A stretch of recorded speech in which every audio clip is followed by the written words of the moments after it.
दोस्तों ये देखो एक डीपी स्विच और एक एमसीबी पोल आ चुका है। आज की जो मेरी वीडियो है डीपी स्विच के मुताबिक है।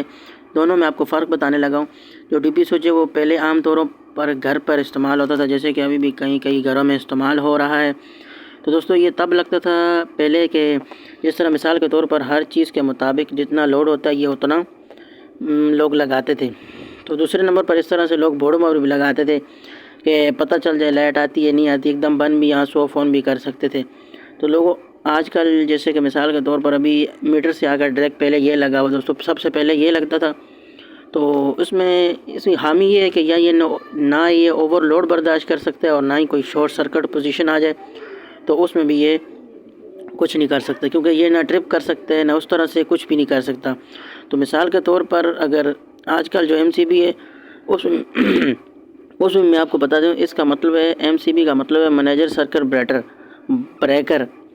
मतलब कि मिसाल के तौर पर ये अलग अलग पोल के होते हैं, ये ओवरलोड भी बर्दाश्त कर सकते हैं और अगर कोई शॉर्ट सर्किट हो जाए उस पोजीशन में भी ये संभाल सकते हैं, क्योंकि ये ट्रिप कर जाते हैं। तो ये देखें अभी ये अलग अलग पोल के होते हैं, जैसे कि ये 63 है, मतलब कि 63 है, मतलब उसका एमसीबी है।